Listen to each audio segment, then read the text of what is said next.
¿Qué piensa Ucrania y qué piensa la OTAN o qué piensan los aliados occidentales de Ucrania?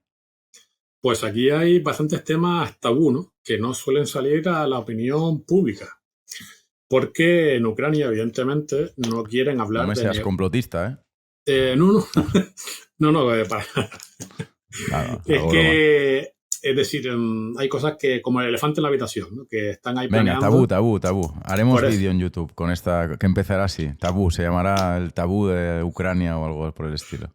em, Cuéntanos. claro, Ucrania no quiere, es decir, fue a la guerra precisamente o se negó a pactar con Rusia los acuerdos de Minsk porque no quería ceder Donbass ni Crimea, sino que quería recuperarlo en algún momento del futuro. Eso fue, digamos, uno de los desencadenantes finales de la invasión. Por tanto, hablar de ceder territorio, por ejemplo, el jefe de gabinete del secretario general de la OTAN, si una persona de la máxima autoridad y que no habla por hablar, dijo hace unas semanas que Ucrania debería pensar en ceder territorio a Rusia, ¿no? Como te digo, esto forma parte de este pensamiento realista, entre comillas, o de algunos realistas, ¿no? Que creen que se puede llegar a un equilibrio y a un pacto con Rusia como en el año, digamos, el año 68, ¿no? Es una imagen, no es que sea exactamente el año 68, porque no se parecen nada, pero Sí, llegar a un pacto, sí, repartirse territorio. sí. Decir, eso, buena parte de la OTAN piensa eso, pero también cada país es diferente. Y dentro de cada país, cada político y cada analista y cada asesor piensa también diferente. Por lo tanto, no se puede decir Mm. de qué es lo que piensa la OTAN o qué es lo que piensa Ucrania exactamente. En Ucrania es tabú hablar de ceder territorio. Ellos van a estar luchando, todavía les queda. Es decir, muchas veces las guerras se comienzan con una gran efusividad hasta que con los años va muriendo mucha gente y las poblaciones terminan haciendo concesiones que 5 años antes hubiesen sido impensables precisamente por Japón en la Segunda Guerra Mundial, ¿no? Que Mm. permitió que por primera vez en la historia un país extranjero le gobernara, Mm. le escribía la Constitución, ¿no? Eso era completamente impensable, pero claro, es que habían tenido ya muchos millones de muertos y los que le podía Mm. haber caído. Ucrania todavía, evidentemente, que tiene bastante ganas de seguir luchando por motivos justos, ¿no? Digamos que yo estoy más cerca de la sensibilidad ucraniana que de la rusa, ¿no? Es decir, me parece que la invasión es algo completamente injusto y por tanto hay que seguir ayudando a Ucrania. Pero la perspectiva que hay en Occidente, sobre todo cuando uno lee a los asesores del gobierno americano, cuando han publicado sus libros y sus artículos, tienen esta Mm. visión realista y por tanto no están con Ucrania hasta sus últimas consecuencias. A mí me recuerda el caso polaco en la Segunda Guerra Mundial con Churchill. Bueno, y también con Ruppelt, ¿no? Pero Churchill fue el que, a pesar de que fue a la guerra, bueno, él no era primer ministro, ¿no? Pero el Reino Unido fue a la guerra Mm. con Alemania en el 39 para defender Polonia. Mm. Churchill llegó en junio del 40 como primer ministro, ¿no? Era primer lord del almirantazgo en el año 39, formaba parte del gabinete, pero no era primer ministro. Y de cara a la galería, Churchill decía que iba a decir que Polonia era de la máxima importancia y que iban a luchar, habían entrado en la guerra para defender Polonia. Y sin embargo, en privado se reunía con Putin, por Dios, con Ya Stalin. estaba Exacto, sí, liándola. porque al fin y al cabo la mentalidad de repartirse territorio es muy similar, ¿no? La de Stalin y de Putin, aunque sean personas muy diferentes, pero esa mentalidad geopolítica es igual. Y llegaba a pactos con Stalin de que Polonia iba a caer en la esfera de influencia rusa, ¿no? Y a los polacos les decía, bueno, en público decía que estaban con Polonia, pero en privado Mm. presionaba al gobierno de Sikorski y a los militares diciendo que no, que se tenían que aguantar y que tenían que transigir con las exigencias de Stalin. Aquí digamos que Mm. hay algo similar, ¿no? En la mayoría de los decisores, o por lo menos los más importantes de la OTAN, que no están dispuestos a ir a luchar hasta el final para defender Ucrania, sino mantener ese fino equilibrio de darle ayuda a Ucrania sin que la situación de la guerra degenere en un conflicto directo y de ahí que le den ayuda militar pero capada, ¿no? Le den mucha cantidad, pero ciertas capacidades no se la Mm. transfieran para evitar una escalada, porque digamos que quieren domar a Rusia, quieren imponerle una gran cantidad de costes para que vean que ganar va a ser imposible, pero al mismo tiempo darle la pequeña esperanza a Rusia de que pueda seguir manteniendo la guerra, porque si Rusia entiende que no puede ganar la guerra en 10 años, es decir, tuviese esa predicción, escalaría ya directamente, ¿no? Sin embargo, de ahí eso es lo que explica también las decisiones del gobierno americano de ir dándole la ayuda a Ucrania de manera muy calibrada, ¿no? Porque tienen que mantener ese baile entre que evitar la derrota de Ucrania, pero al mismo tiempo no cerrar la puerta del todo a Rusia de que puede conseguir algo con esta guerra. Pero, Guillermo, entiendo que tienes una visión crítica de esta lectura buenista o posibilista del tipo de relación que se puede construir con Rusia, pero también hay una visión o una lectura del comportamiento de la OTAN, o en fin, de esta posición que estás describiendo, una lectura más benigna, que consistiría en pensar que sencillamente lo que está haciendo Occidente es decir con cierta claridad a Rusia: hasta aquí sí, hasta aquí no. Cada vez que pases de la línea habrá una reacción suficiente como para frenar esa voluntad, esa ambición que tú tienes, pero que a nosotros no nos conviene.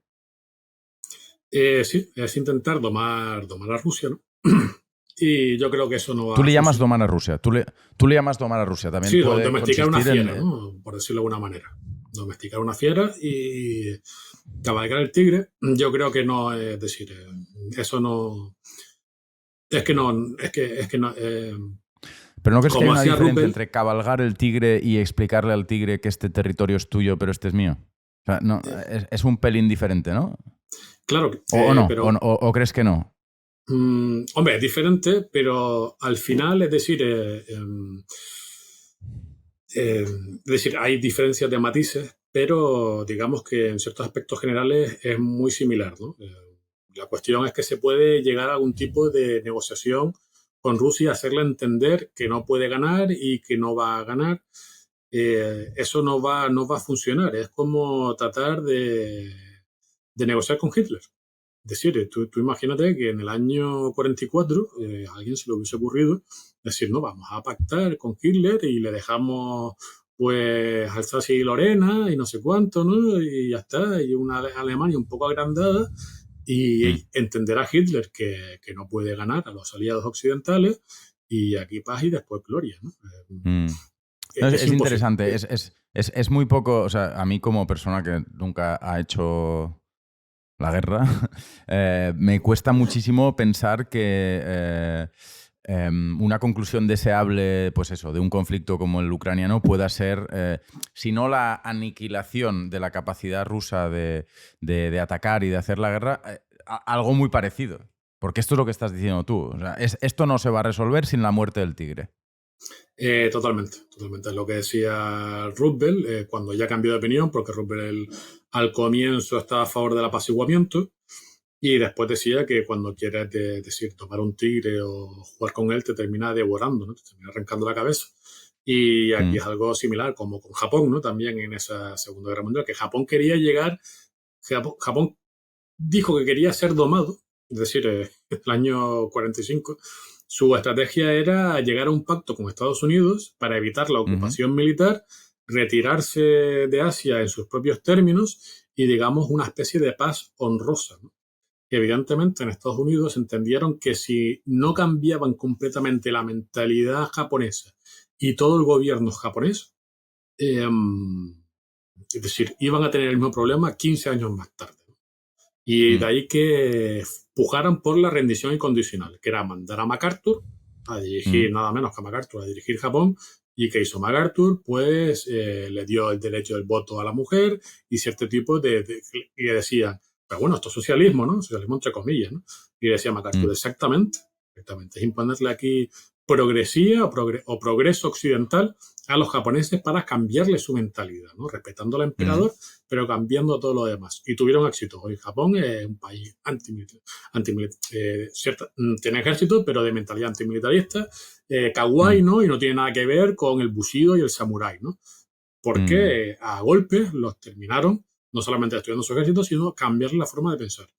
Digamos, evidentemente. Y por seguir tu razonamiento, ¿qué te parecería deseable hacer con Rusia o con Putin o con el ejército ruso o con los sujetos que te apetezca poner en juego? Concretamente, o sea, explícamelo con Sí, pelos y señales. afortunadamente yo tengo que tomar esa decisión, ¿no? Porque es una decisión extremadamente Por supuesto. grave, pero digamos que sí puedo plantear las opciones y lo que creo que podría ocurrir si se toma una decisión u otra. Yo creo que domar a Rusia es imposible, por tanto, defender a Ucrania implicaría la destrucción de su ejército. Por ejemplo, a finales del 2022, durante el 2022, si se le hubiese dado mayor ayuda militar a Ucrania y libertad operativa, podrían haber Mm, destruido y echado del todo al ejército ruso de Ucrania. Sin embargo, se le dio ciertas capacidades con cuentagotas eh, y se permitió que Rusia se parapetara, ¿no? Respecto a una gran cantidad de mm, fortificaciones. Además, aprenda de que su ejército estaba relativamente obsoleto y tenía que adaptarse al nuevo entorno operativo, ¿no? Y de ahí que ahora mm, comiencen a operar como hacen los ucranianos, con drones, mandando infantería infiltrada, los tanques ya no hacen tanto fuego directo, sino se funcionan como artillería móvil, no sé, es un cambio operativo y táctico bastante importante. Y por tanto, esa diferencia, esa ventaja que tenía Ucrania respecto a Rusia, se iba a terminar desvaneciendo. Y por tanto, iba a llevar a una situación de callejón sin salida para Ucrania. Es decir, con alta probabilidad, no totalmente, porque no se puede predecir el futuro, pero que se iba a llegar a una situación de callejón sin salida en el que Rusia, con el paso del tiempo, iba a terminar imponiéndose. Ahora, esa solución, entre comillas, de destruir al ejército ruso para tener 10 o 20 años de paz hasta que se reorganice su ejército y te vuelva a atacar, creo que ya no es difícilmente, no voy a decir que es imposible, pero es poco probable, ¿no? La guerra se va a terminar eternizando si siguen llegando suministros a Ucrania y por tanto no veo una solución factible, sino estar durante años, desgraciadamente, es decir, ayudando a Ucrania y que Ucrania va a tener que poner la sangre si no queremos ir a una tercera guerra mundial o una guerra directa contra Rusia. Y por tanto, a día de hoy hay muy pocas opciones porque, como te estoy comentando, entramos en un callejón sin salida que mm, se preveía que iba a llegar con la esperanza de mm, algunos de que se iba a poder negociar con Rusia o domesticar la fiera de alguna manera. En mi mm, opinión, una falsa esperanza. Espero equivocarme y que realmente se pueda llegar a un pacto con Rusia. Espero equivocarme, ¿no? Porque, mm, si no, una situación muy complicada y soluciones, yo creo, mágicas, pocas, porque no se puede invadir Rusia como se hizo con Alemania y con Japón en el año, es decir, en mm, el año 45, porque básicamente está el tema del arma nuclear, que hace que todas las guerras, desde la que se inventó las armas atómicas, sean, aunque sean muy destructivas, sean guerras limitadas. En el sentido que hay cierto tipo de cosas que no se pueden hacer, ¿no? Como Estados Unidos, que estuvo en Vietnam durante muchos años sin poder escalar el conflicto que lo hubiese resuelto en pocos meses. Es decir, una mm, guerra antes de la arma nuclear, porque tenían miedo de que terminara China o la Unión Soviética y de mm, ahí que hicieran la guerra con, mm, es decir, con una mano atada a la espalda, ¿no? Y sin poder dar cierto tipo de golpes, etcétera. Por tanto, todas las guerras desde el año 45 eh, tienen que ser guerras limitadas, que se alargan en el tiempo y que tienen una solución, como la misma guerra de Vietnam, que al final no tenía solución para Estados Unidos. Se vieron que es que no podían, a menos que metieran a 5 millones de soldados, no iban a poder ganarla sin invadir Vietnam del Norte, etcétera. Y aquí Occidente, respecto a Rusia, para el tema ucraniano, es algo parecido. No se puede ya derrotar. Va a ser muy difícil que el ejército ucraniano, con la demografía que tienen, acumule la suficiente fuerza y además teniendo en mm, cuenta que Rusia está espabilándose y está ya modernizándose militarmente, ya no tiene esa ventaja que tenía Ucrania, a pesar de estar en inferioridad numérica, tenía cierta superioridad táctica y tecnológica, eso mm, cada vez ya no es así y cada vez estarán más igualados. Y por mm. tanto llegar a ese tipo de situación de que Ucrania ganara la guerra por sí misma, con ayuda occidental, pero por sí misma, va a estar muy complicado.